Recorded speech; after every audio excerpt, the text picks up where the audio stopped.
ಜಿಲ್ಲೆಯ ವಕೀಲರ ಸಂಘದ ಸದಸ್ಯರಾದ ನ್ಯಾಯವಾದಿ ರವಿ ಮೇಲಿನ್ಮನಿಯವರ ಹತ್ಯೆಯನ್ನು ಖಂಡಿಸಿ ನವಲಗುಂದ ವಕೀಲರ ಸಂಘದ ವತಿಯಿಂದ ತಹಶೀಲ್ದಾರರ ಮೂಲಕ ಮುಖ್ಯಮಂತ್ರಿಗಳಿಗೆ ಮನವಿ ಸಲ್ಲಿಸಿದರು. ವಕೀಲರು ಸಾಂಕೇತಿಕವಾಗಿ ಪ್ರತಿಭಟನೆ ಹಮ್ಮಿಕೊಂಡಿದ್ರು. ಇನ್ನು ಈ ಘಟನೆಗೆ ಸಂಬಂಧಿಸಿದಂತೆ ಆರೋಪಿಗಳ ವಿರುದ್ಧ ಸೂಕ್ತ ಕಾನೂನು ಕ್ರಮ ಜರುಗಿಸಬೇಕು, ನ್ಯಾಯವಾದಿಗಳಿಗೆ ಸೂಕ್ತ ಭದ್ರತೆಗಳನ್ನು ಸರ್ಕಾರ ಒದಗಿಸಿಕೊಡುವಲ್ಲಿ ಕ್ರಮ ಕೈಗೊಳ್ಳಬೇಕು ಎಂದು ಮನವಿಯಲ್ಲಿ ತಿಳಿಸಿದ್ದಾರೆ.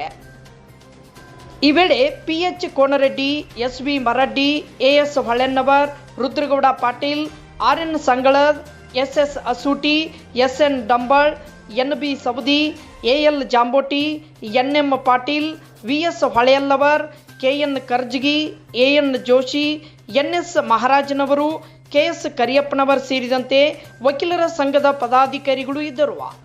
ವರದಿ Dharmaraj C ಗುಳೇದ್, JSK Kannada news, Navalgund.